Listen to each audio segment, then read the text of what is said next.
right, good day to you. My name is Fred Oakman, and as always, with me today is Mr. Jake Peters, the Slapshot King, and we are PS. This is Awesome, a PlayStation podcast. This is episode 226, and this is a show where we share our feelings about the current state of PlayStation. But before we go on the show, I want to invite you all. Please subscribe to our channel on YouTube, youtube.com/PSisAwesome. Go visit us on Twitter at PSisAwesome. And if you want to make fun of our trophy list on the PSN, you can find me at Anchorless_81 and Mr. Jake Peters at JakeSaw01. As always, you can write our show, psthisisawesome@gmail.com. And don't forget to share the show with your friends. Make sure to leave comments, rate our podcast as you see fit to help us get into the ears and eyes of all of the listeners out there. So, for new and or long-time listeners, we do have a Patreon where you can support the show at a $1 a month level called the One and Only $1 Club. Head over to patreon.com/PSThisIsAwesome, and you can become a $1 patron, get a free die-cut vinyl sticker, and a shout-out on the show. Jacob, how are you today? We are a day late, but we told you we're going to be delayed, so we're right on time. Right on time. How are you? Barely conscious, but I'm okay. It's been a really, really, really long weekend. So I actually took today off of work specifically to recover from the weekend. Sometimes you got to do that. Yeah, I don't think I couldn't tell you the last time I spent this much time laying on a couch. That when I've not been sick. And you probably didn't even have it in you to game, right? You're just too exhausted. No, I did. Oh, wow. I did. That was one of the things I did to kind of. I mean, I can game when I'm tired. Ugh. It's actually harder for me to game when I'm sick. But okay. Yeah. As long as it doesn't require too much. Like if it was a puzzle game or something that required too much of my like focused attention, then maybe I would have trouble with it. But yeah, I did actually play quite a bit. I watched a lot of TV today, but I did play quite a bit of video games too. How was hockey? You went to Nashville to play hockey because you're yeah. So Nashville. Have you ever been to Nashville? Yeah, I've been there. Have you ever been down to Broadway like at night? Yeah. It's fucking ridiculous. Yeah. Well, I mean, I haven't been there in like 10 years or longer. So yeah. I mean, so it's different now. So I mean maybe, but so for those of you that don't know, Broadway is a street in downtown Nashville that has it's like a few blocks. It's not even the section of Broadway is not even that long. It's like maybe 3 or 4 blocks. But both sides of the street are literally back to back just bars. Mm-hmm. And most of them are multi-story bars. Almost every single one of them has live music happening. And we were there on Friday night. And so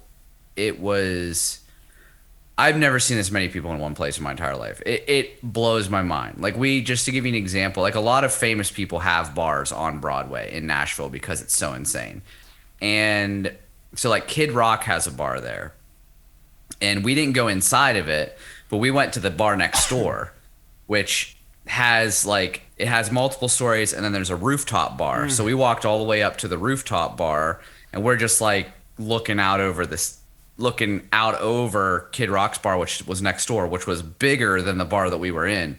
And you can see on the street there was just this enormous line of people waiting to get into the bar, and then there was 5 stories, and every single story was completely open. Like the sides were all open. It was just big windows, and you could see every single story was completely fucking packed with people, and the whole top of the bar was packed with people. And this is just one bar, and there's probably 30 bars on that street, maybe 40 bars, and every single one of them. I mean, there was a couple that didn't have live music or a DJ that weren't quite as packed, and on top of that, the street is fucking packed with people going back and forth between all these bars. So, I mean, I went down there that's not really my scene. I think it's cool to experience, but it's not something that I'm going to do on the reg because first of all, it's expensive, but then getting in and out of anywhere, not to mention if you're worried about getting sick or COVID or anything like that, on top of that, freaking, everybody's wasted. And the one thing that I will say is if you are interested in acquiring some companionship, fucking Nashville, holy hell. That place it's like the capital of like bachelorette parties, like in the fucking country. When we went down to Broadway, it was literally like it seemed like it was mostly bachelorette parties. Just like tons and tons of women like getting ready to get married with their fucking sashes and all this shit. And yeah, man, it was bananas. But that's not, well, the reason why I'm exhausted is because I played 4 hockey games in 36 hours. And I basically spent most of that time, hanging out with the guys and drinking and eating food and all kinds of shit. So not to mention it's a 10-hour drive to get down there. So, but yeah, it was a really, really fun weekend. I hope maybe we can do it again next year, but we'll have to see. Yeah. I played Nashville one time, and it was at a venue, and I'm looking at it now. It was called Hair of the Dog. I was trying to figure out where it was in Nashville. It was part of the scene. I found this thing called like, I don't know. It was like concert history of Hair of the Dog, and Moneen was on there, and Murder by Death. And we played this place called Hair of the Dog. I don't even know that it's even there anymore, honestly. There's a site called NashvilleScene.com. Did I just lose you? Well, let's just quit talking about Nashville scene and talk a little bit about games, which is what we're here for. I'm going to try to edit that bullcrap out. That'll take another 30 minutes tonight. It's so annoying. Anyways, Jake, games that we're playing.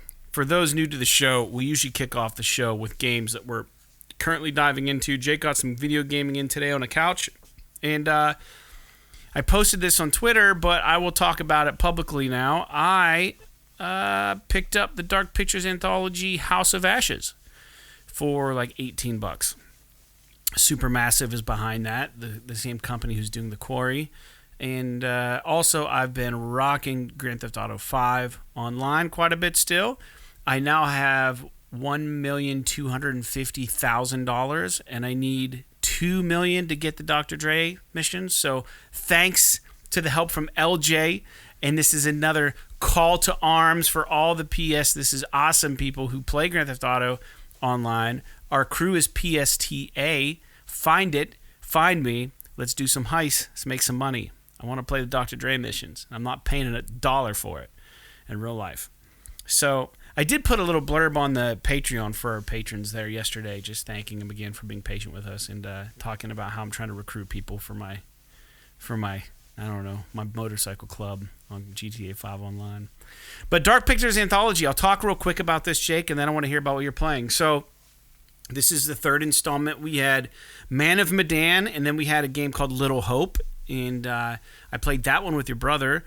I might have even played Man of Medan with him. I'm not sure. But so these games are becoming more and more seemingly like just narrative stories that have quick time events, and you're just picking things up, and your decisions do have consequences. So for all the people that shit on the Order 1886 that like these games, you should go back and play the Order 1886 because it had more what I would perceive as gameplay than the Dark Pictures Anthology House of Ashes. However, I will say that this is by and large my favorite one so far. And it's interesting. At first it didn't grab me. I'll do a little setup for the listeners without spoiling anything. Essentially, we're back to the whatever. I think it was Desert. Was it Desert Storm where we were after Saddam Hussein? Was it Desert Storm? What's that? Desert Storm. Is that when the U.S. was going after Saddam Hussein? I mean, that was the first altercation with him, I believe. Well, I Yes. think it might be taking place around that time period.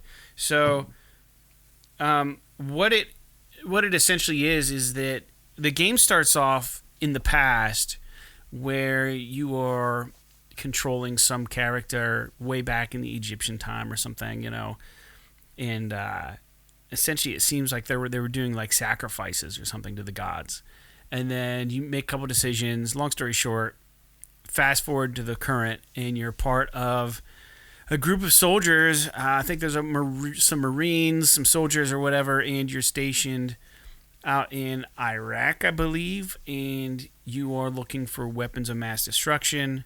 And they're talking about Saddam, and one of the characters in the game, it like programs some sort of app, and they're like, oh yeah, no, this is where they are. You can tell they're underground. This is where it is. So you and a crew of people go out and you start canvassing this area, and things don't quite go like you plan, and the ground opens up, and you and your partners on this mission end up underground and in this ancient, essentially like underground, I don't know what you would call it, like dungeon or lair or worship lair or whatever, where they held these old sacrifices back in the day, these blood sacrifices to like these gods. And you're down in there, and then the suspension of disbelief is good enough that you're like, oh shit, I could see how this might actually be a thing, and it gets creepy, and then like gets wilder and wilder, and you venture deeper and deeper into this thing with this group of soldiers. And within the group that you're in, there's a little love triangle going on, and it makes sense the way they deliver it. I'm not a fan necessarily per se that had to be in there. And then you have different characters. You actually, as a single, you can play it alone and make the decisions from the perspective of all the characters, or probably like they're doing with the Quarry, play online with different people and have them control other people at the same time. But you do get to make some decisions for a couple of the Iraqi soldiers that are down there with you, which is a whole nother dichotomy down there, because your main squad is with the United States, and then there's a section of Iraqi soldiers that are underground, and then there's also like an unnamed threat element down in the depths, and you're all just trying to essentially survive. And you're finding these old relics. There was an excavation crew that had been down there. You find old remnants, and you start uncovering journals and shit, and it's actually really good in the frame of the story and the way that it's presented. It's very picturesque in movie picture like. I think I'm pretty close to finishing it on this run through, and I might go back and visit it. And as the Quarry will, I'm sure, and as the previous Dark Pictures Anthology games do, as you make decisions, they give you this interface where you can kind of see not necessarily the direct correlation of the decisions you made and how it affected, but it'll be like, oh, so-and-so decided that they could trust so-and-so. And you're like, oh, okay, I must have worded things a certain way to gain this person's trust. And it seems like on this game, like, those decisions that you make as a player have undoubtedly an impact on things that happen later on in the game. Like, I've lost a couple characters now that I believe that could still be with my crew and have huge narrative arcs and stuff with, but they died early on just because of dumb decisions I made. Or so you were talking about earlier, being able to play games when you're tired but not when you're sick. This game isn't making me tired. I've gotten back into my running routine, so I've been running a lot lately down at the track. So I feel like when I get home I have all this energy, but then it like hits me like a wave where I just get really tired. So like I've caught myself like trying to plow through this game, and the problem is like they don't really tell you when a quick time event's coming up, because you're just kind of watching this thing unfold. And there's some other stuff, like clearly you control the characters. It gives you free reign to control them in sandboxy areas to go explore and search. And then I just picked up on something recently that if you run into an area that you can interact with, if it's going to put you into the next segment of the story, it's got all these little arrows next to it. The other ones don't. So when I started playing this game, I would run into interactive things in the game, or I guess in the level or in the sandbox. I was just like running up to everything and just clicking it, and then I like was cutting myself out of that area quicker than I meant to. And the game doesn't really explain that like the one with all the little arrows means you're going to the next section of the game. So it ties in whatever you're looking at. It'll like cut to like a cutscene, and they're like, "Okay, you ready to go? Yeah, let's go." And then you walk away, but there's still shit flashing behind you. Like, "Oh fuck, I shouldn't have clicked on this one yet." So I find myself in that situation a couple times, but now I've figured it out. I'm starting to get all the relics and all the things now that I'm into the game. But I'm not even sure where I was going with that, but it's good, and I'm really enjoying the story, and I'm curious to see how this thing wraps up. And I probably will try it again. It's really fun. $17 worth for sure. I mean, the some of the voice acting's a little weak sauce, but and it's a little janky here and there. But overall, it's pretty damn polished. It's pretty good. Of all the games that they've done in that series, House of Ashes seemed to have the most interesting story to me. Yeah, I agree. So, but I'm glad you like it. Yeah, I've been wanting to play it because I've played the first two and they've got me, and I'm excited for the Quarry. So I just thought maybe I would dive into this thing and just get a taste of it because it reviewed the best out of all of them online, and I like it. And then Grand Theft Auto 5, I kind of already talked about that. I'm just, I have a warehouse that I purchased that I have a bunch of medical supplies and antiques and gemstones and stuff that I'm slowly pumping in there. And then what I'm also doing is I have a meth lab that I'm running as a motorcycle club president, and I'm trying to stock up. And the way that you stock up is you have to get supplies for your meth lab. So you can either purchase supplies or you can go steal supplies in the open map in the free mode. And as you're stealing supplies to soup up your meth lab, all the other online players in that lobby are informed that you're trying to steal supplies to fund your meth operation, and they can come intercede and try to fuck you up. And so it depends on the lobbies that you're in. Sometimes they're just distracted in their own shit and then they don't even care, but sometimes they're just on you, and it's like makes it really tough. So you can steal supplies for your meth lab or whatever operation you have going on. As long as the supply bar is full, that lab will continue to produce product, and the more product you have in there at any given time, you can actually get raided by the police and get all this different stuff happening. But so you got to be calculated about when you want to go sell, and when you sell the product, you're in that free mode again, and all of your hard work is on the fucking line because, the guy calls up your character. He's like, okay, here's what we're going to fucking do. I've got these box trucks you got to go steal. And the timer starts. It's like 25 minutes and counting. And like, you got to go race around Vice City or whatever city you're in, Los Santos or wherever. And all the other players in that free mode are informed that you're trying to sell your meth. And if they kill you and they destroy your product, they get bonuses. So it creates this fucking tension. So that's why I need people, because I've got all this shit saved up that I've dumped all this time into, and the more stuff you sell in a run, the way more money you can make, but it becomes way more dangerous because all the other players in free mode are aware of what you're trying to do. So you either get lucky or you don't. And it's the same for selling antiques and stuff. It's the same shit. You got a warehouse and you can stock. My warehouse, I paid as little as possible for it. I can stock about 15 pallets worth of stolen goods, and it's all legal shit but gotten in an illegal way. Like, I'm not solo, I'll get in free mode and I'll just be like, go to my CEO headquarters and I'll be like, okay, I'm gonna pay $8,000 for a lead for 2 crates of antiquities. And then you get a phone call when you leave the CEO office, and it's like, okay, your assistant is like, all right, so, I think they're trying to give us a slip. Check your phone. And then your phone comes up and it has a tracker. And there's like 3 random vehicles in free mode that are just going around.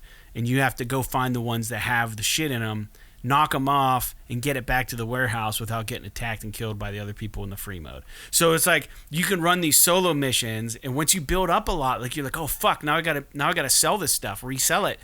And like that's where I get kind of tied up because like, there's a lot on the fucking line, and I need a crew to help me, like help protect me. And doing it solo is pretty badass when you can do it. But when you lose all that, you lose all that hard work that I've dumped into it to try to get to this 2 million mark. So again, call out to other players that play Grand Theft Auto 5 online. Come help me sell my shit, and I will give you a cut of something. I can give some cash to you on there, but I really need to take the majority of it because I want to play Dr. Dre missions. It's really fun, man. I think you would actually enjoy that part of it. There's some really funny shit that happens. Like, LJ and I were trying to steal this Valkyrie helicopter for a heist, preparation for a heist, and I was on a speed bike and I got into the airport and I'm just riding, and I hit like this buildup of a mineral deposit or coal or something. There's like a pile of like, it looked like a natural resource. I'm like, from a distance, he just saw my motorcycle just shoot right into the air, and he's like, what are you doing? And I landed in the water, and needless to say, we failed the mission because I just got shot up in the water. But it's just some really funny just things that just naturally happen in that game that make it really fun to play with other people. Just stupid stuff, especially when you're getting chased down by cops or other people are fucking with you, and like, you have some stake on the line, you got some teeth in the game and skin in the game, and you're trying to move these things and make this money and do these little missions, and people are trying to intercede and interfere, and you're in a car with someone else and you're just trying to like escape them, and like people just fucking bail out where you're going 90 down the highway like your teammate. Like, I think at one point LJ just jumped out of the car, and then as he was coming out he got smacked by another car, and I was like, dude, what the fuck, we're getting chased. I did some stupid shit too. I think that happened. I really do think that he jumped out of the car prematurely or something. It was really funny, and we were both dying laughing. So it's a fun time. I don't know, man, it's a really fun time. It sounds like it. I mean, Grand Theft Auto 5, I've always thought was a really fun game. And I would probably have, I think there would be times when I would have fun playing cooperatively with other people. Oh, it's a blast.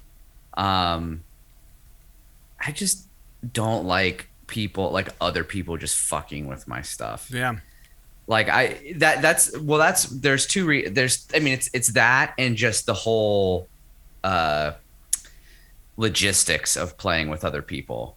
Because 9 times out of 10, when other people are playing games, that's not when I play video games. I don't play video games in the evening. Right. So unless somebody else wants to play video games with me at 6:30 in the morning, I'm not going to play video games with somebody else, right. Unfortunately. But it does. I've always like watched videos and stuff of GTA Online, and it looks like a blast. Oh, it's awesome. It's really cool too. Like, if you start stealing cars and modding cars, and like you get these really cool looking rides, man, and take them to the LS car swap meet or whatever. And they have this cool thing where if you have a vehicle that you stole or whatever, and you put a tracker on it and you pay for insurance, and it's essentially yours, and you can have as many cars as you own garages. So you can take these cars to what's called like the LS car meet, Los Santos car meet or car swap or something, and you show up and you pay like $50,000 in-game cash to be a part of this. And when you show up with your car apparently is there, and anyone in that lobby who's part of the LS car meet can go into that lobby, go into the car meet, and look at your car and talk to the organizer of the car meet, which is an NPC, and be like, I want that car because it's fucking dope. And then if they decide to buy it, you get the cash for it, but you still keep your car. So it's like you get like credit for making an awesome ride. Like if you make a ride so cool that someone else wants it and you take it to the LS car meet, then they can buy a replica of that ride and you get the cash for it, which is really cool. That's pretty neat. Yeah, it's awesome. So there's a lot of cool little features in this game that I'm slowly uncovering and enjoying. It's no surprise to me how well this has been doing, this game, after getting into it and understanding it, and how fun it is and the replayability. It's really really good. And I hate to be one of those people that kind of just poo-poo on it, because like it's GTA and it's like, oh, I get it, slapstick humor, it's just fucking annoying, it's so stupid, it's, you know what I mean, like there's the whole optics thing of, oh, you're playing Grand Theft Auto, of course you are. It's almost like the new Call of Duty. It's like, of course you're playing Grand Theft Auto. That's the game everyone fucking plays. But yeah, man, there's a reason. It's really good. It's really fun. So I'm enjoying it. I'm glad I'm enjoying it. Jake, what are you Nice. playing? I beat Guardians of the Galaxy, so I'm done with that. Mm-hmm. Been playing just kind of casually, when I'm bored or something, a little bit more of Lara Croft Go, but mainly I've been playing, well, I haven't played other than today, I haven't played anything since Thursday because I've been out of town, but I have been playing Mass Effect 2. Yeah. So I haven't started that yet. I'm probably about at this point, like, I don't know, a little over 7 hours into it. So moving along pretty good, but the game's got a lot to it. So I still got a long ways to go, but it's really good. I enjoy it. There's a lot of stuff about the game that like I don't remember a lot of what I'm playing, which is awesome because the last time I played the game was, I'm trying to think when it came out. So was that like 2010 or 11, something like that? I think so. Mass Effect 2. Mass Effect 2 came out January 26th of 2010. So that was the last time I played it. It was right after it came out. And so 12 years later, I'm playing through this game again. And I played it on PC before. Now I'm playing it on PlayStation. And I imported my save. So I have my character from before. It saved all of my decisions from the last game. It like carries it. There's some stuff that I didn't know was the case. Like it carries over some of your resources and money and stuff. Yeah. Which is neat. So that's cool. And then I've been kind of getting to know like the new characters, and it's a little bit like the like relationship and interaction stuff is a little bit more in depth. Actually, it's quite a bit more in depth in the second game. Okay. One of the things that I really like about it is that they got rid of the fucking Mako because I hated it. And they replaced it with like this mini game where you like scan planets and drop probes for resources. And some people might not like it because it can be a little bit tedious. Basically, like the way that it works is that they've kind of remade the inventory system a little bit where you can get upgrades for your weapons and your character and your armor, and you can get new guns and new armor and all this stuff. And then you have a research lab on your ship. And in order to unlock those items, you have to do the research, which costs these resources that you get from mining these planets with these probes. And then whenever you unlock it, though, you can just apply it to any character. Okay. Like you don't have to buy like 16 assault rifles if you have like 16 characters and you want each one of them to have that same rifle. So they take away a little bit of like the traditional Western RPG aspect where you're like assigning, individual items to each character and all that. And that becomes a little bit more transparent, but it's still, I think it's still very much an RPG, but it does feel that aspect of it feels a little bit lighter. It feels like more of the RPG is based around the character building in terms of the relationships and the dialogue and stuff like that, and a little less in terms of inventory management and that. Although that stuff is still there, it still has the same like start menu, but it does, because it doesn't have a traditional inventory screen anymore. That was like the worst part of the menus from the first game, was the inventory screen was just fucking terrible. And in this game, when you enter like an area where you like get off your ship or whatever and you're walking around, you have the ability to change your loadout. And then sometimes there are areas within a map where you can change your loadout, but you can't just like go in your inventory at any time and just willy-nilly change items in and out.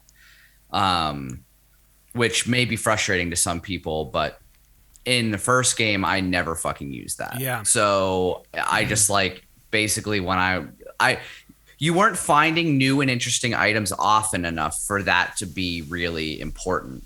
Like it doesn't, like if you change your loadout like at the beginning of a mission, that's probably fine. Because It's not like it's Diablo or Borderlands or something where you're constantly picking up new items and you want to swap shit out and see what works. Yeah. Mass Effect is more about building the character and the dialogue and the relationships and all of that stuff. So I'm pretty excited that I'm playing it. I'm a little overwhelmed, I'm gonna be honest, because they like fire hose you with shit to do. Like right after the game opens up and you get like full control of the ship and you can travel and everything, it's just like they immediately give you like fucking 10 missions to do. Yeah. And you're just like, I'm excited oh my to God. jump into it.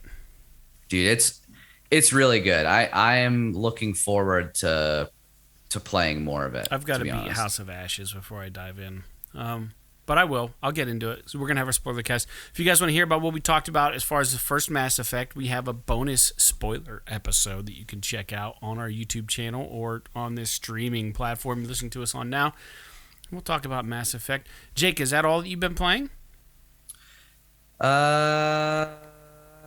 Yes. Okay. Well, let's put an advertisement on real quick for the listeners, Jake, and we'll be back to jump into the news. We're going to talk about the PlayStation State of Play that just occurred this past week and our quick takes and hot takes on everything that was announced there and our excitement for it. So check this out, and we'll be back in a minute. Welcome to the PS This Is Awesome Patreon page. For those of you that don't know, my name is Fred Oakman. And I'm Jake Peters. And we're a PlayStation podcast currently in our 10th year. Our first episode aired in July of 2012, where we discussed and speculated on the arrival of the PS4. Over the years, we've used this podcast to take a break from adulting, share our love of video games, and in particular, PlayStation. The audio podcast is available on all major streaming services, and we have recently made the leap to uploading video content and video podcasting to our YouTube channel, as well as the very occasional Twitter post or live stream. Over the years, we have covered everything from PS3 to PS Vita through the launches of PS4, PSVR, and now PS5. As our audience has grown over the years, we have decided to start this Patreon with the hopes of creating a medium in which we can give you the opportunity to help support our show. And as a test bed, we're starting with a single tier. It's called the one and only $1 Club. So with your support at the $1 level, we're going to mail you a premium vinyl cut sticker and give you a shout out on the podcast.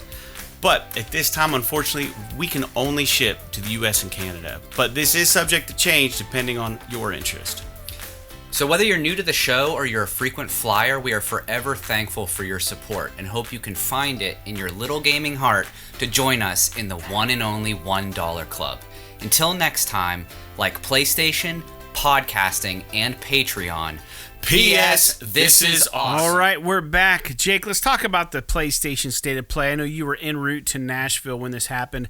I've got some notes pulled up. I got a lot of the notes about the State of Play from Push Square. Now, I did watch it. I watched it live as it was happening, but in no particular order, mainly the order that they talked about it on the Push Square site because I didn't take notes when I watched it. They announced some stuff, Jake. One of the big announcements, I think this was the first announcement that they made, was that Resident Evil 4 is coming to PS5 next year, and it's a remake.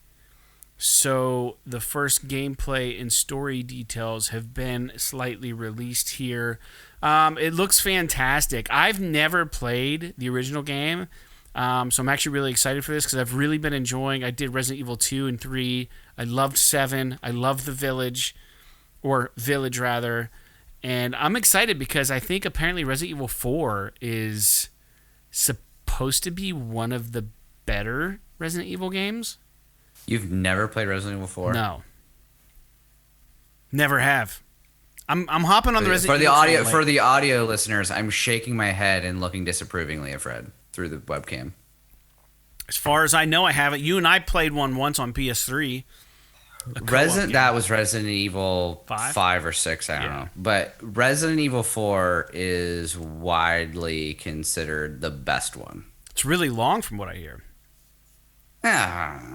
What's long? I mean, is it between 20 and 30 hours? Maybe. I don't fucking remember. Jeez. It's been a long time since I played it. The new Resident Evils are really, really short.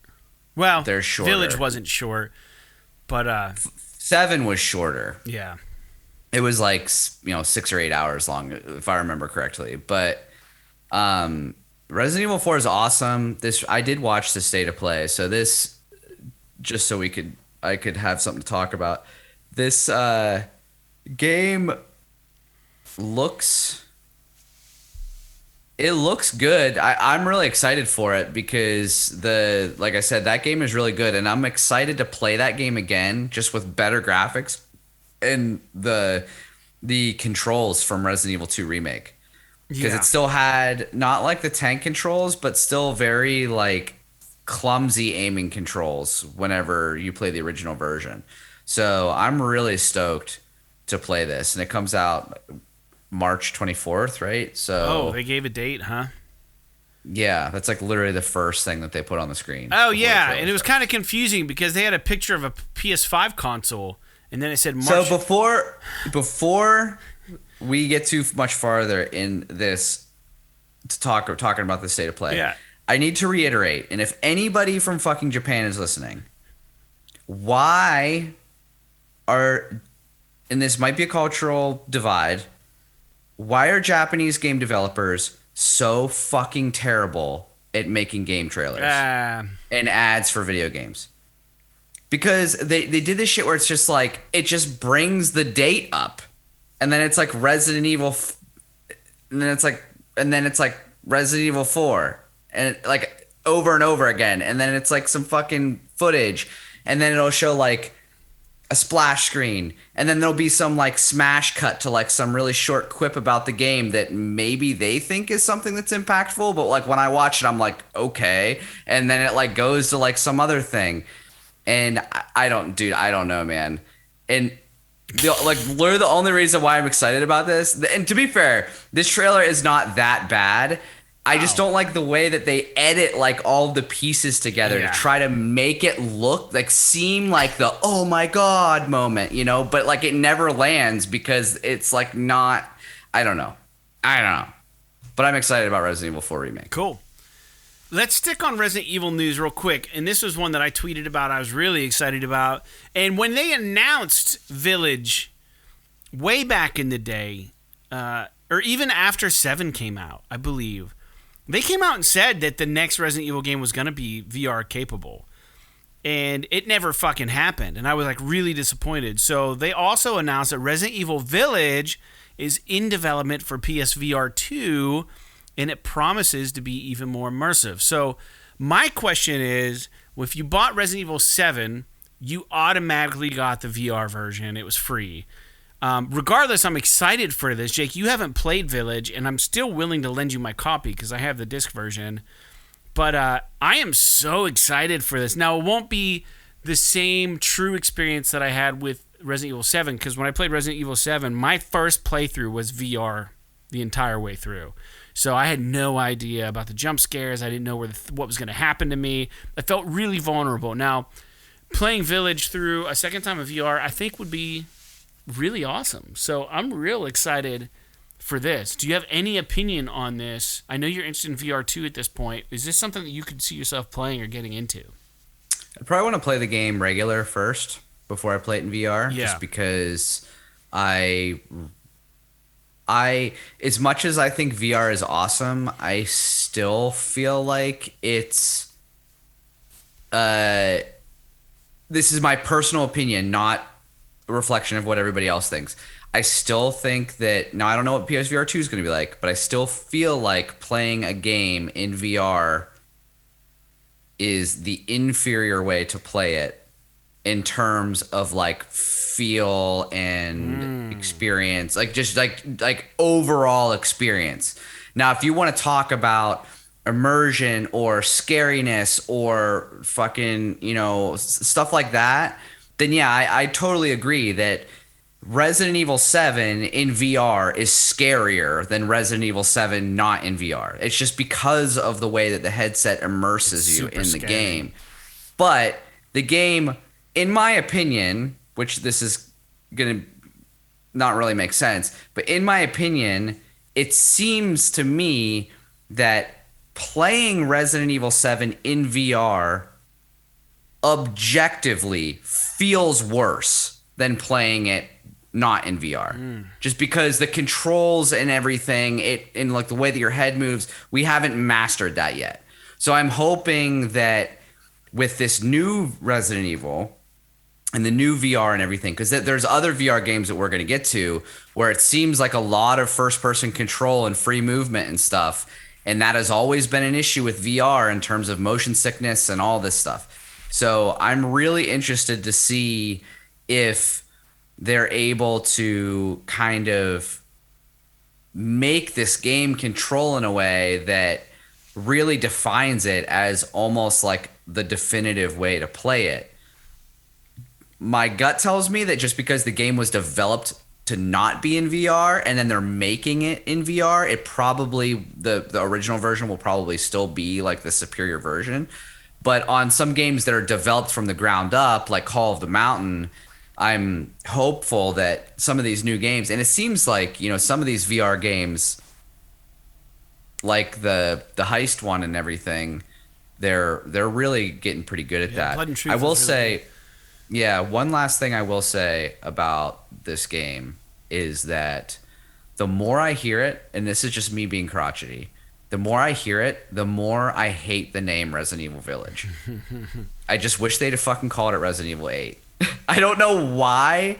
I mean, maybe they're starting a new thing where they're just gonna like try and make, you know, what's the next one gonna be? You know, how many fucking L's and I's can you put in a name? Like, because the next one is Resident Evil 9, which Roman numeral IX. How are they going to do that creatively? Like, they're going to like hex. Like something like hex. they could make it like, you know, make up a word like Ixion or something. I don't fucking know. Resident Evil, but like first hex. But you get what I mean, where it's almost like they said Resident Evil 7, and then they're like it's Resident Evil 8, but they're calling it Resident Evil Village, right. And then the next one is almost certainly just going to be Resident Evil 9 because it's going to be hard, unless they just take a hard left turn and they're like Resident Evil : blank, and it's the 9th entry. So I don't know, like it's a really, like I said, this is just me being crotchety, Sure. but like it feels like it's like a weird sort of diversion because they did that.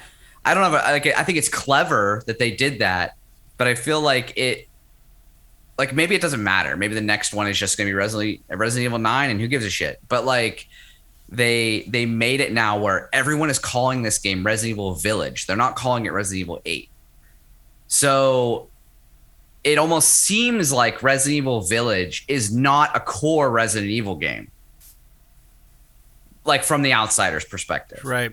So, but it is. It's a mainline Resident Evil game, and it's really good. Let me just walk back a little bit on what you were saying, just to revisit it. As far as the VR functionality of Resident Evil 7 and 8, or Village rather, I thought of all the VR games that I've played. Now, it might have been time and place. It might have been just the mood I was in. It may have been the fact that I was just so enamored by the VR and being in a full-blown game, but I thought Resident Evil 7 in VR was just so good, the way they handled it. And I think maybe it's because they didn't do this thing where like you move your arms and like, okay, now I can move my guns like this, and now if you were watching the podcast, you know what I'm talking about. It's just like, no, it played like a fucking joystick game. And you could use your head for where the reticule would go. And you would go like this, and that's where you would essentially aim. So wherever you looked was where you would shoot. Boom, boom, boom, boom. But the button would stay the same, and you didn't have to use the R stick to look around. You just used your head. So to me, like once you get rid of the field of view thing to keep you from, you know, vomiting or whatever because of the motion sickness, once you got used to it and you put the time in, like, man, I think that's the best way to do these VR games. And I swear that is the best experience, even over Blood and Truth, which was like an on rails game, but you had the motion controller, so you had the two guns, you're bam, bam, bam, bam, bam, and you could reload. It just didn't execute well like that. So I think sticking to the controller, because the input is going to be matter of fact. You're never going to miss a reload. You're never going to reach for something and not find it because the camera's not tracking, right? It's always going to be there on the controller. But you're in this 360-degree world. You're just surrounded by it, and it's so atmospheric, and it's so scary when the lights go out and the candles get blown out. In the VR headset, it's just complete darkness, and you can hear the sounds, and you're in this world. You're down in the basement. You're like going into an attic, or something's chasing you. And that's all you need. Like, you don't need the fancy bells and whistles of VR. You just want to be in that space with all the characters. And I think that they handled it really well with 7. In fact, so much of that is still my hands down favorite VR experience was 7 in VR. Better than Blood and Truth for me. I will say the Thumper was fucking fantastic. But we can have a whole VR podcast at some point, but I mean, Thumper is right up there. Tetris Effect was fine in VR. It didn't blow my socks off like a lot of people. It was fine. But as far as actual straight up VR experience, Resident Evil 7, man, it fucking blew my mind. Because, like, you're in a full-on game. You're in it. And it's not abbreviated, and they didn't take any fucking shortcuts. It's a full Resident Evil game in VR, and it looked good, and it felt good, and it was smooth.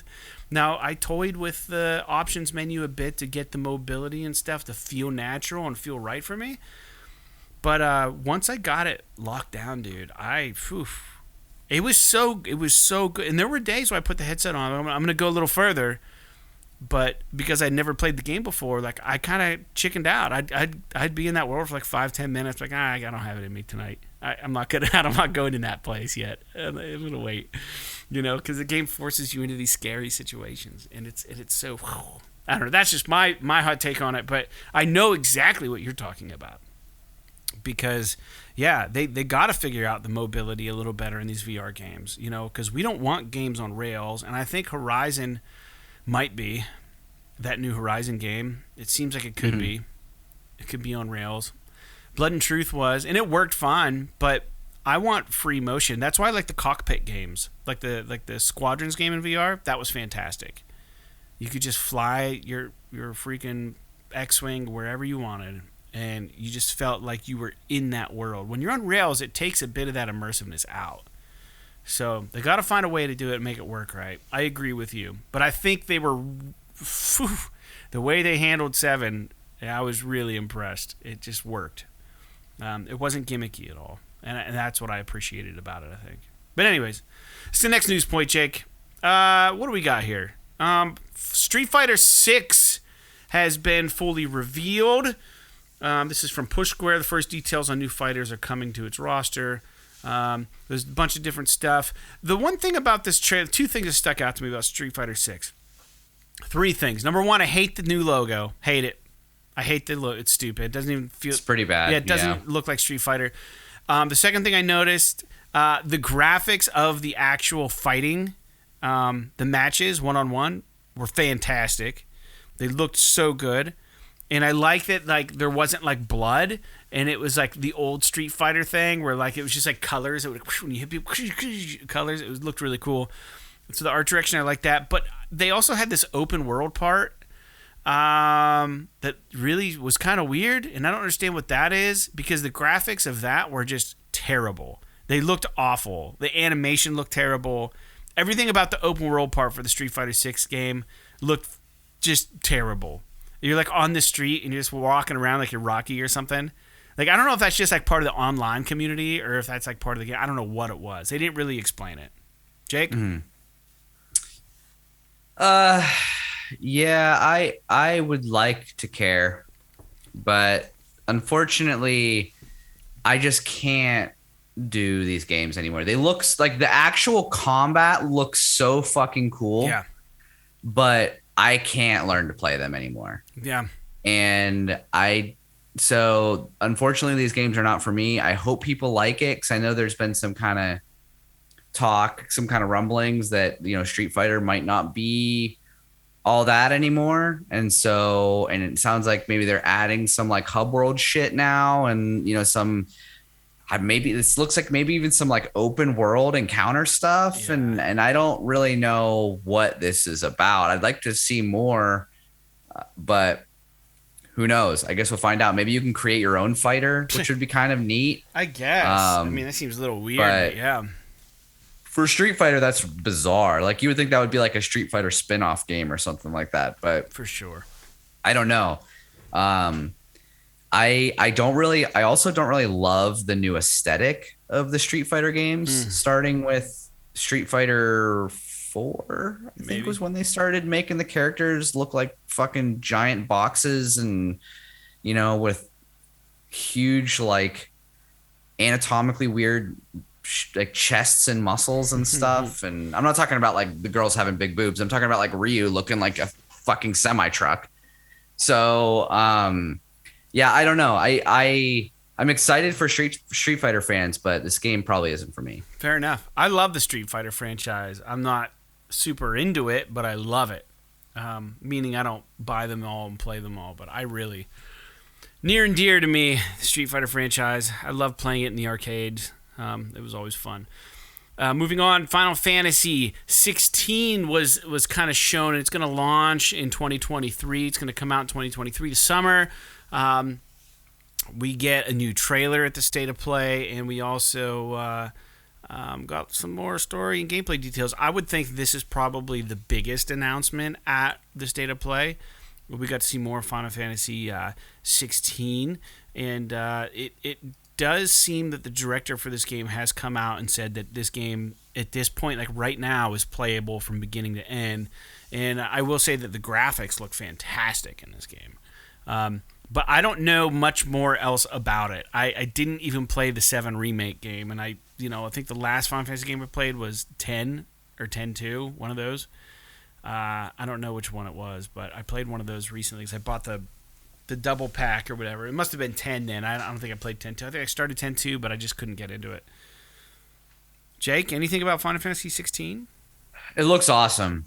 I don't know. I mean, it looks really good. I did play Final Fantasy 7 Remake, and it was fucking awesome. And so I'm hoping that this game is equally as awesome. It like visually looks great. I'm kind of confused, and this might be just another one of those things like I mentioned earlier about how strange Japanese video game trailers are. But like they were like emphasizing the summons in this game, and I'm not really sure if that's relevant to the story somehow, or if it's just them just confirming that they're in the game or what. But it was when they had all the names of all the summons come up on the screen, like Ifrit and Shiva and all of that. And and a lot of what you saw in the trailer were the summons like casting their classic abilities, like Shiva casting Diamond Dust is like, that's classic Final Fantasy. So I'm a little bit confused by that, but overall it looks really great, and I am pretty excited to see they say it's going to come out next summer, and so we got like probably a year to wait for it if it doesn't get delayed, which is at this point probably likely just because of the way of the world, but I hope I'm wrong. But we'll see. I mean, it looks great. Everybody is jazzed about this, from what I could tell from the comments and stuff I've been reading online. Everyone's just like, yeah, take my money. 10 out of 10. Totally. Dude, the combat in Final Fantasy 7 Remake, I wasn't sure I was going to like it, but I ended up really enjoying it. So if they kind of mold that in with maybe some tweaks for this game, and it looks kind of like that's what they're doing, that's fucking cool. Yeah. Well, moving forward, Jake, another thing announced at the State of Play that we just got from Sony is that Horizon Forbidden West got a new update, which is live. It's live now. Now, me personally, I have zero interest in going back to this game right now. I'm so over open world games, even though I'm playing GTA 5 online, but I am totally over them right now for the time being. But because I know I'm going to jump right back into Mass Effect 2. And anyways, first and foremost, the big update adds a new game plus mode. You can play the game from beginning to end using all of your gear you got from your first playthrough. And according to Push Square, the patch also improves visual fidelity of the game's performance mode. It adds the ability to transmog outfits. I don't even know what that means. Means you can take an outfit, like let's say there's an armor that you like, but you don't like the way that it looks. Oh, you can change the appearance. The look. Yeah. And it also introduces the option to redistribute your skill points and throws in extra hard mode for good measure. And then they say that the big bonus is that there are new weapons defined as well, and a handful of new trophies that you can unlock. So pretty beefy update for Horizon Forbidden West. Again, this game took up so much of my life, and unexpectedly, I should have expected it or anticipated it. I'm just done with this game for now. I'm so excited that they're still supporting it because it's a fantastic game. It's just, I'm not jumping into this anytime soon. The guy I work with said that he's already, as soon as they announced this, he's like, I started up New Game Plus on the extra hard mode because I can't wait. And I'm like, dude, you're fucking out of control. It's cool that people are really into it. To me, this doesn't seem like worthy of a state of play slot, but I mean, it doesn't really seem like there's anything here. Like New Game Plus, okay, that's, like New Game Plus and extra hard mode, that's like a blog post. I mean, I don't know why you would need to have like this big fucking 3-minute trailer it's Horizon about it. Champion their baby, I guess, but yeah, I mean, great. I mean, all this stuff is just like, I'm gonna be honest, like all this stuff is just shit that I expected them to do. Like, none of this is me being like, oh my God, they're adding that. It's like, no, every single time Sony releases a game, a few months later, they release New Game Plus mode and an update. It just happens every single time they do a fucking first party game, for the most part. Extra hard mode, that's also standard procedure now. You're talking about probably the coolest thing in this entire thing is the ability to find new weapons is cool.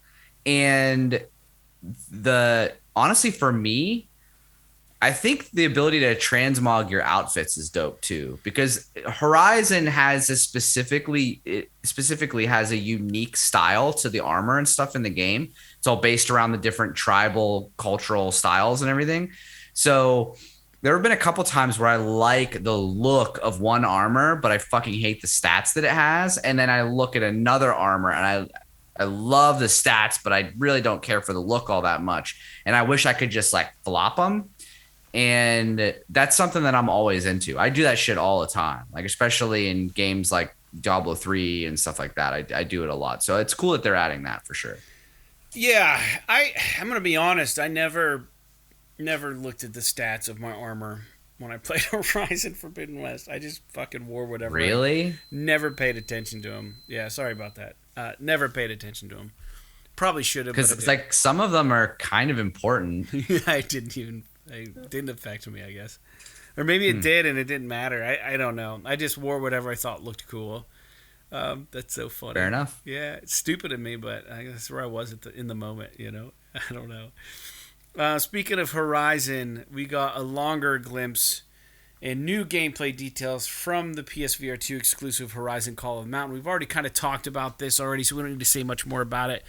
It's fine. They showed some of the combat, the bow and arrow mechanics using the two controllers, I don't really have much else to say about it. I'm more so curious about the actual new VR controllers that Sony's cooking up and how those feel. More so, it made me think more about the hardware than what they're showing in the game, honestly. Yeah, the only thing that really is a question mark for me, I mean, it looks great. There's nothing really bad to say about it. The only thing that kind of is of question to me is this game on rails or is it not? That's the only thing that they didn't really answer with the trailer. So it does look kind of like you're doing some movement, like you're climbing ladders and you're doing this and you're doing that.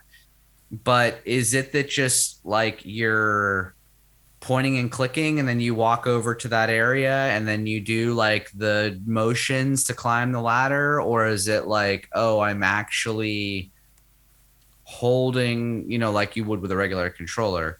But I don't know. But the game looks good. And I think it will be something that if VR2 looks as good as we expect it's going to based on the statistics of the hardware, I think that this game is going to be a pretty fucking dope immersive experience. Being like in the world with these huge robot dinosaurs. Imagine seeing a that tall you're neck used to in experiencing. VR, dude.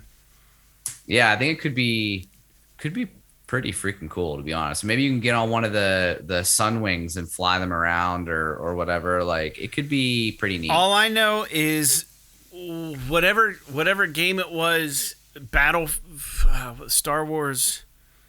Was it Star Wars Battlefront? Star Wars. What was the What was Squadrons? No, the other Star Wars game. It was like Battlefield, but it was Star Wars for a while. Oh, Battlefront. Yeah, so Battlefront had that VR mission, and in the beginning of the VR mission, AT walks by, or AT, whatever you want to call it, and you're in VR, and just the scale was just jaw-dropping. You're like, oh my god, this thing's fucking massive. And like, you don't really realize that's something that you lose on a flat screen that you get in VR. So seeing a tall neck and those machines, I think it's going to look awesome in VR. I think you're 100% right. I think they're onto something there, and a lot of things that people don't think about, so you put the headset on, you get to experience it. So speaking of VR2, a lot of software for VR2. 4 releases were announced. New weapons, bigger threats, according to Push Square, are promised. Walking Dead, Saint and Sinners. Saint and Sinners Chapter 2, Retribution. I didn't play the first one, but I guess it was very immersive, like pulling hatchets out of people's brains and stuff, and like using the hand-to-hand combat, I guess, was really, really interesting and pretty cool, if that's your thing. And I guess the first Walking Dead VR game, Saints and Sinners, did really well. So this is Chapter 2. It's been announced for PSVR 2, so that's exciting. I have nothing else to offer on that. I never played the first one, but it looked cool. Jake? Saints and Sinners, I never played the first one either, but I've heard good things about it. So I'm excited for the new game, because this one actually looks pretty neat. Yeah. So I'm interested to see how it actually unfolds. Honestly, a lot of this stuff is really tentative excitement until I actually get my hands on the hardware and see how it looks and feels. Yeah. Because all of this stuff could look awesome in trailers, and then when you get into the headset, it's like, oh, well, this doesn't really feel that great, or it doesn't look that great, or, you know, it feels weird visually or something. I don't know. Like, but based on the trailer, I'd say it looks pretty cool. Yeah. And also VR2, No Man's Sky is going to get a PSVR 2 version. It just looks like essentially what we already have for No Man's Sky and PSVR, except it's just for PSVR 2. They're just saying it's going to be compatible with VR 2. I don't think they're really doing anything. Maybe upping the res, the fidelity, but I don't know. Like you said, not a whole lot to say about that. But the one thing that is really interesting, and how fitting, because I see your cat in the background, is Stray, that indie game. It's launching in July, and it's going to be part of PlayStation Plus. I think this is good news. I think this game is going to be good. It's not a game I was planning on buying, but it's a game I will surely play if I get it. So to be clear, we're talking about the new PlayStation Plus, and you have to have the extra, the medium or top tiers. It's not going to be a part of the essential tier. So if you want to play this game on PS Plus, you have to upgrade to one of the higher tiers. You can't have the basic version of it. But yeah, I agree with you. I've always kind of wanted to play this game, but now that it's going to be on PS Plus Extra and Premium, I'm for sure going to play it. It's almost incentive to get Extra. Yeah, I'm pretty stoked. I'm going to try it for sure. Maybe we can talk about that for sure. And then Marvel Spider-Man, it's coming to PC. People were thinking there might be new Spider-Man stuff, but no, it's just going to PC. Nothing special about that. And then there's a game called Roller Drome, and I thought it looked really, really cool. It's by the people who make Ollie Ollie. It looks awesome. This game looks so cool, and the graphic style is really cool. I just don't know if it's going to be an online shooter thing or if it's going to be single player, and that's kind of where I'm hung up on it. So I don't know. It looks neat. I don't know. I personally didn't really care for it all that much, but it really boils down to how it plays. I mean, it could be one of those games that, like, plays really great and it's really fun. But if it doesn't play really great or it doesn't feel really good, then, or if it's like an online only thing or something like that, then it's probably not going to be for me. And also the name bothers me. I've got a real problem with names. Yeah. I think it's because of it just the R in Drome. You think it should be called Roller Dome? I think that, I don't know if that even makes sense based on the world or whatever, but like, what the fuck is a drome? Drome. I don't know, like a palindrome. Yeah, I'm gonna Google drome. Drome. Oh, denoting a place for running or racing. There you go. So it makes sense. I apologize. I still don't like the way that it feels when I say it, but it makes sense as a video game. I like the art style. I know you do, but I don't really like the art style. Dude, I love it. So I like, honestly, it like looks hand drawn in like bitmap or in like paint. I didn't like the art style of the game whenever I was watching the trailer, but I loved the fucking like poster that they put up at the end of the trailer talking about the like with the like release date or whatever. Yeah, it looks very 80s. Yeah, so it's pretty interesting for sure. It looks cool to me. Moving forward, the Callisto Protocol. We got a gameplay debut from them, and my question is this game a nod to Dead Space? And on top of that, with Dead Space getting remade, does the Callisto Protocol really even stand a chance if they're released around the same time? That's interesting. I think that this game looks fucking awesome. And I don't know. I mean, if you're talking about a third-person survival horror game in a sci-fi setting, is it a nod to Dead Space? I guess all of them are. Right. But like, you know, whether or not it was intentionally done so, I don't know. Could just be like a love letter, you know what I mean? Like one of those things.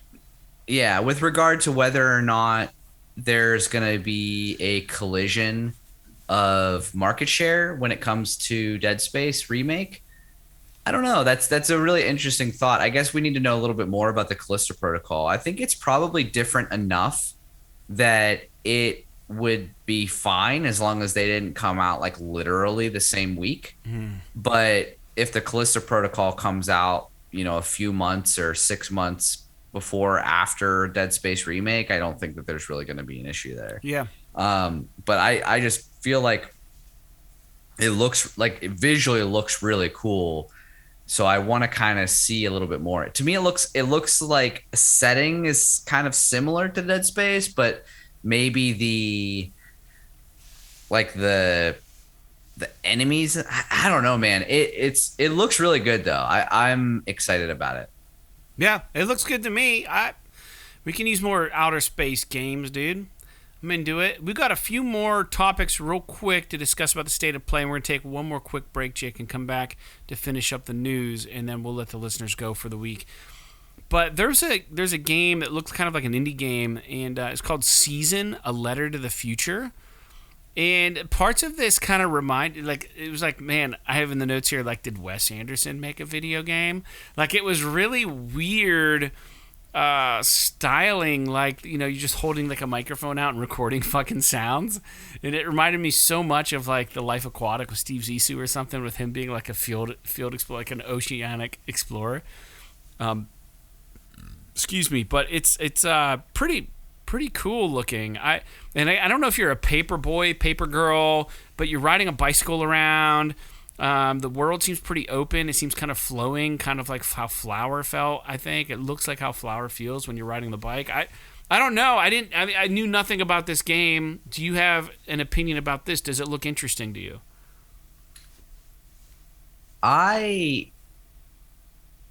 It's one of those games that I'm glad it's being made because I appreciate it. But I don't know that I have room in my heart for games like this anymore. Yeah. It's just, unless it comes out and everybody's like 10 out of 10, this game will literally make you shit your pants and cry your eyes out, and it's the best thing that anybody's ever made. I have a hard, or like if there's more information comes out about it that, you know, really make it seem like it's something that I need to play. I'm not like, it's really hard for me to spend the little time I have playing video games. It's hard for me to like want to do some of these more artsy games. I was actually watching the State of Play, and Sarah was sitting on the couch with me when I was watching it, and the trailer for this game came up, and she was like, "That seems like a really artsy fartsy game," and I was just like, "Yeah, for sure." Yeah, it really does. I mean, because the graphics look really cool, and I love the way that it looks when she's like riding the bike through the wilderness and stuff. Like that seems really neat. Yeah. But I just don't know if I really want to do the whole like documentation part of it. You know what I mean? I need to know more, I guess is what I'm saying. So it says on the PlayStation blog, real quick, and we've got about 2 minutes until we have to reset our video chat. But it says your time spent with other people is crucial. You help them through moments of quiet crisis. In their lives, the change coming to the world is not abstract. It is immediate. They're trying to navigate, to survive, to find a way to live. You help them. You remember them. The choices you make reverberate, and the importance of what you're doing becomes increasingly tangible. Showing your recordings to these characters you meet can also yield useful pieces of information or a moment of connection. And you keep like a journal. It's a letter to the future where you assemble fragments of the season into a whole. Through snapshots and recordings, you build evolving expression of your own perspective on what you've seen and done on your trip. Via the act of recording, your exploration and investigations are rewarded throughout the story in surprising ways. And then it says you can feel the terrain under your tires as you ride the bike, feel the triggers when you go uphill. And then at the very end, it just says your quest leads you to know the world of season as you search for meaning for yourself and for the reader of your journal. You do your best to answer the big questions. What is this season, and why is it ending? You're right, it's super artsy fartsy. So in all of that talking, it didn't tell me at all what the game is. Like I still have no fucking clue what it is. But I don't know. Maybe it's the next Journey. I don't know. It looks kind of neat, man. I don't know. It's a surprise. Came out of left field. 2 more real quick, Jake. We have less than a minute on the call. Tunic's coming to PlayStation later this year. This game's already out. It did really well. And then there's a dating sim that's also kind of an adventure game called Eternights. And I have nothing specific about those. So let's join back in, Jake. If you have something else you want to say about those 2 games, let's do that when you come back on the call. And my understanding is that Tunic is fucking great. Yeah. So I'm glad that it's available for PlayStation users to be able to play. I guess it's pretty hard. I really want to play it, but the thing that is really driving me away from it is this whole thing where you have to like figure out the game without being able to read anything. I don't know if you know anything about this. The game is literally like all the instructions on what you need to do and like how you get around and how you solve puzzles and all this stuff. It's like it brings up these digital, they look like old school like Nintendo game manuals. And it's awesome. The artwork is so cool, but all of the text is in a made up fucking language that nobody knows, and you have to just kind of figure it out. And so it's probably more intuitive and maybe not as difficult as like I'm lending it to believe. But that's like if that is a major component of the game, that is something that I really don't want to do just to be able to play this like Zelda like kind of game. Just put Sarah on that. Like that's right up her alley. She might really like something like that. Just have her do that part. But I think a lot of it has to do with, you might be able to find stuff that like unlocks like what those fucking words mean. I don't know. I mean, maybe you just need to like symbolically understand what's going on. We'll have to see. But it does look really great, and it's available if you do have an Xbox. It is available on Game Pass. Excuse me. With regard to Eternights, that is the worst fucking video game name I've ever heard. I mean, it's like when we first heard about Returnal, and I talked about how much I hated the name Returnal because how it smashed those 2 fucking words together. It's not even remotely as bad as Eternites. Couldn't they just call this game Eternal Nights? That would be so much better. Yeah, there might already be a video game or something called Eternal Nights. That's why they didn't do that. Which is a fucking great name for a game, by the way. Yeah, so I much mean, better. I think that's so much better. I agree with you. Even if they like, changed it with put like a K in there or something. But this game is one of those games where like it's like I said before about the whole Japanese game trailer thing. Like, I might love this fucking game, but I have no idea based on this stupid trailer. I have no idea. It's like just a bunch of like flashy anime shit with some dialogue that just like maybe when it's delivered in Japanese in context, it like makes a lot of sense from like a trailer delivery perspective. But when I'm listening to like the localized version of it, it just like it comes across as very like B movie and like campy and just like weird. And then there's these like anime sections with like girls blushing and shit. And I'm just like, okay, like I'm fine with dating sims. I'm fine with like these anime action games. I think some of them are really good, but I have no idea based on this trailer if I'm going to fucking like this game or if it's going to be something that's not up my alley.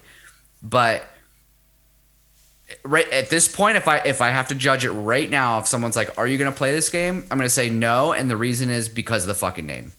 Has nothing to do with the trailer. I'm with you on the name on this one. Maybe not so much on Rollerdrome. I think Rollerdrome is fine. It is a little difficult to pronounce the R's. I don't know. But yeah, I have no care about Eternites. Is it Eternites? Is it Eternites? Is it Eternites?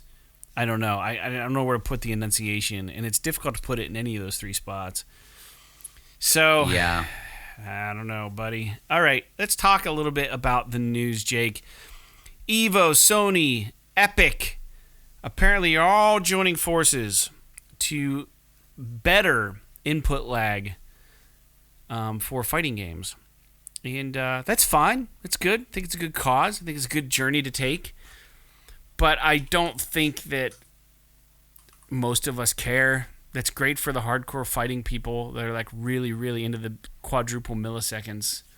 They're shaving off for the lag for online game competitions, fighting. I get it. It's important, but dude, it's crazy. Like the fighting game community, if you really look into it, like they're one of the only communities that give a shit about how the online component of a video game is actually programmed. Yeah. Like they care about how it's programmed because depending on how they do it, it really affects their combos, reaction their juggling, times. Yeah, the all latency the stuff they have to do. It's insane. So basically, like the whole thing is with rollback netcode, and if you don't have that, like fighting game enthusiasts just don't want to fucking play your game because it just doesn't perform as well if you've got even any kind of remote lag to your game at all.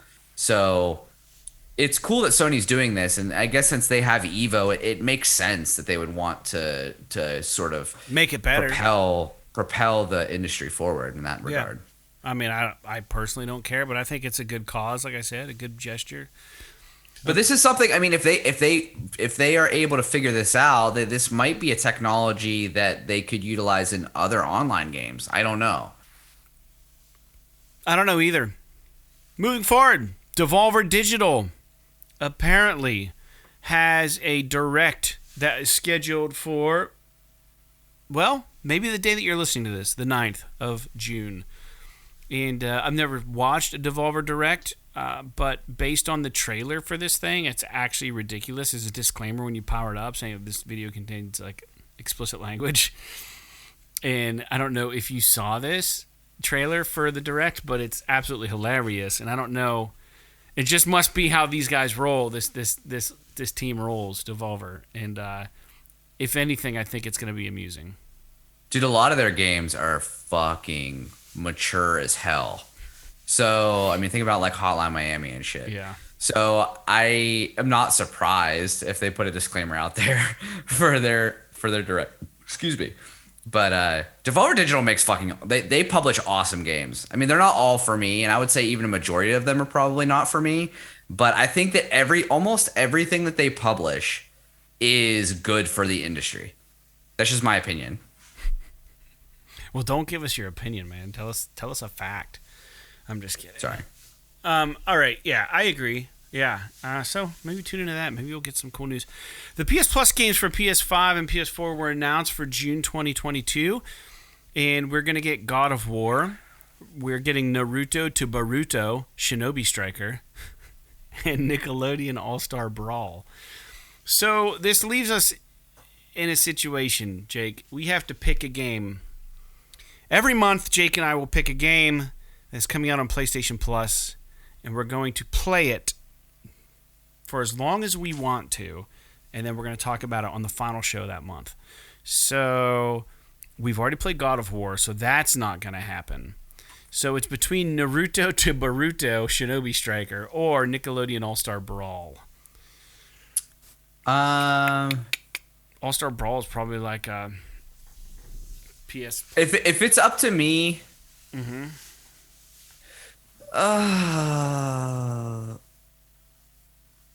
I would probably pick the Nickelodeon one just because I think it might be more entertaining, just from a like an IP perspective, and I think that it might have like a better Metacritic score and stuff. So let's do it. Nickelodeon All-Star Brawl. Yeah. All right, that's what we're playing. Which means you might have to get online, bud. I'm sure there's a single player component, but not. we'll see. But I did hear that Doug is not featured in this game for some reason. What? Yeah. I want to fucking beat the shit out of SpongeBob with Doug. Apparently Doug's not a part of it, from what I've read. Rocco's in it. Yeah, Doug is strangely absent from this game. But, all right, so our PlayStation Plus game for June is going to be Nickelodeon All-Star Brawl. Make sure you download it and play it, and then you can join into our conversation. Tell us what you think about it. psisawesome@gmail.com. Moving forward, BioWare's upcoming Dragon Age game got an official title. It's called Dragon Age Dreadwolf. Also, kind of a stupid name, but better than Rollerdrome and better than Naruto to Boruto. Shinobi Striker. Oh, yeah, I don't know. Yeah, I don't really care about Dragon Age. Why don't they just fucking call it Dragon Age 4? Like, I don't understand.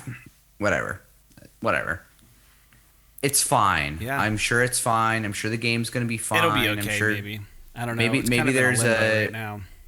Maybe there's a fucking like there's a serious implication for the name within the game. I would certainly hope so, but I don't know. It's fine. It's fine. It is. Call of Duty Modern Warfare 2 is getting a trailer today, actually, June 8th as we record. The game is set to release in October 28th of 2022.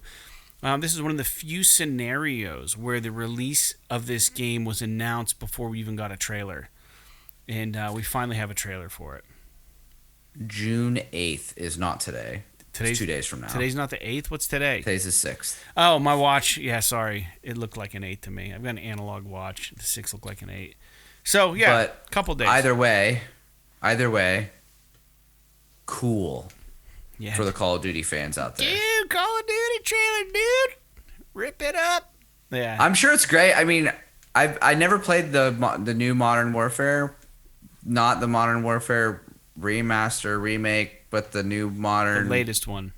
The latest game that they called Modern Warfare. But I heard it's all right. Yeah. So, and I used to love all of the campaigns for the Call of Duty games, so I'm not going to pay fucking $70 for this game, but if they were to ever get smart and fucking sell me the campaign for $20 or $30, I'd love to play it. Yeah. Well, Jake, this one, hold on to your socks because they're about to get blown off. Don't Nod has rebranded themselves as Don't Nod. So the way they spell it is DONTNOD, one word. They've now changed it to DON''T space NOD. That's fucking stupid. The original way that they spelled it was awesome because it was an anagram. Yeah. And now it's just a dumb name. I didn't even realize it was an anagram. That's a good point. This makes me so fucking mad, Fred. I don't know why they did this. This whole podcast has been about how stupid names are. This makes me so fucking mad. And it has nothing to do with their games or anything. I love Life is Strange and all that. But like I didn't even realize it was an anagram till you said that. God, why would you do that? Yeah, now you're gonna have a fucking. Now you're gonna have a compound word in your official business name. Their name was their logo, for crying out loud, and now they're fucking with it. Oh my God, Fred! This is literally the first time I'm hearing about this. This is so annoying to me. Yeah. Okay. I told you he's gonna knock your socks off. Yeah, I guess. I mean, it's still don't nod, but it's not don't nod. Don't nod. I'm done. I'm so done with today. I'm so tired, dude. I golfed 9 holes today after work. I worked all day. I'm like on my last leg. I'm going to pass out. I'm so tired. Knockout City is free to play now on PlayStation. I don't even care. I'm sure it's fine. And as a reminder, Summer Game Fest is on June 9th, 2022. So that's coming up as well. That is the day that Friday, I think, right? Yeah, the day after Call of Duty's getting its trailer. Thursday. Yeah, so this is exciting. I don't necessarily need to see anything. I guess Jeff Keighley came out and said, hey, temper your expectations. You guys need to be reasonable about what you expect to see at this thing. But over 30 developers and publishers were confirmed for the Summer Game Fest. Per Push Square. Yeah, he's probably come out and said, like, temper your expectations.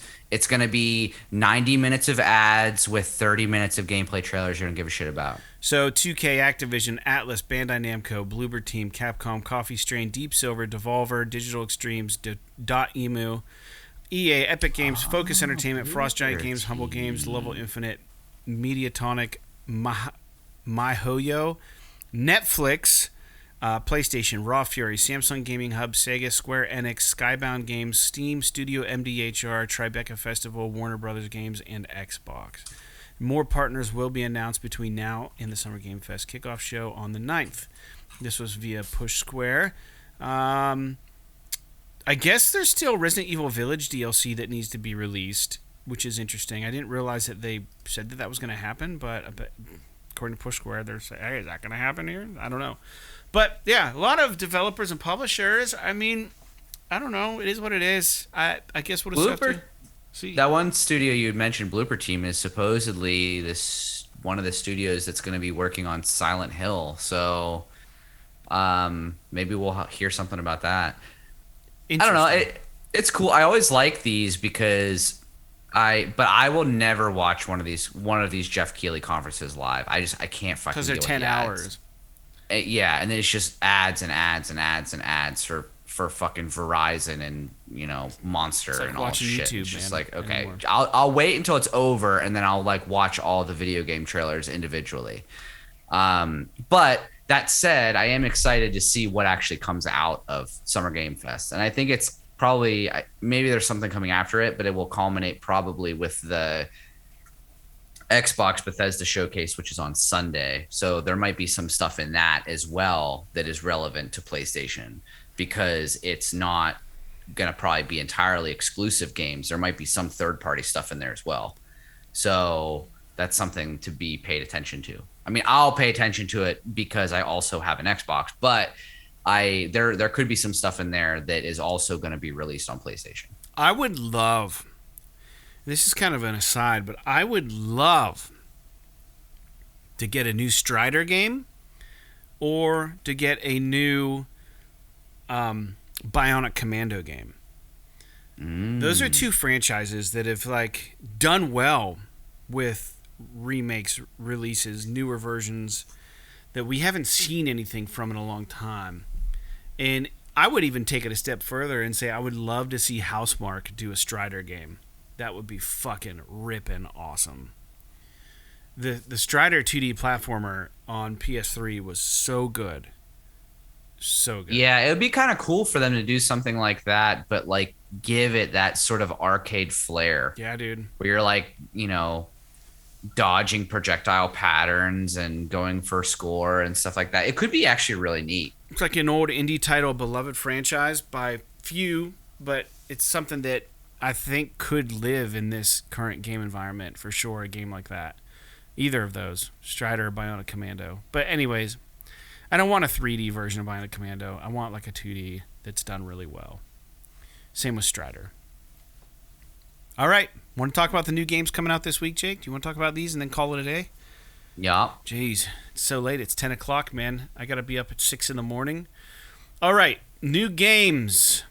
June 7th, Spellforce 3 Reforced on PS5. June 8th, Noel, The Mortal Fate on PS4. June 9th, Arcade Archives Motos, PS4. And Squarekeeper on PS5. June 10th, Metal Max Xeno Reborn on PS4. And The Quarry. PS5, PS4, June 10th, baby. I've got my eye on you. That's all I got for the show notes today, Jake. I just June 10th, that's Friday. Yeah, it's coming up, dude. The Quarry is something that I might purchase. I want to see some stuff about it when it comes out, but it looks pretty fucking cool. Yeah. Might be a nice game to share with the wife, so I'm pretty excited about that. For sure. Well, I agree. But yeah, so thanks for tuning in to episode 226 of PS This Is Awesome. You can always watch our show on YouTube, like I said before, and this has been a little bit longer of a podcast, and I was pretty jazzed when I recorded the exclusive video for the patrons. Gave it to them saying, hey, I can't wait to record 226 and talk about the state of play. In all reality, I'm just absolutely zapped of all power today. I'm just beat. I've been in the sun. I've worked all day. So if I've come off lackluster, it's not because I'm disinterested in what we're talking about. I'm having trouble like physically keeping my eyes open right now, and I still have to compile this video for y'all and get it out. So we're gonna put it out, and I hope you've enjoyed the show. And Jake, I'm glad you made it back safe from Nashville. And did you drive? Yeah. Jeez. Did you go with Sarah or did you go by yourself? I rode down with a couple other guys on the team. Well, I'm glad you're back safe. That's a haul. Yeah, we did a whole lot of driving and a whole lot of hockey and very little sleeping. Jeez. So I know what that's it was like. something. Sans the hockey. But it was fun. I loved almost every minute of it. Good. I'm happy to hear that. Well, I'm glad you're back safe, and I'm glad that we were able to get this podcast in for the listeners and for ourselves. And, the state of play was good overall. My general impression was I enjoyed what they showed. You know, some of it was rehashed stuff that we already knew, but they've had worse state of plays. Any final closing thoughts, Jake, before we tune him out? Nope. I am excited for what's to come. Period. Dude, such a politician. All right. So, like Ghost of Tsushima, Grand Theft Auto 5, and God of War. P.S. P.S. This is awesome. This is awesome.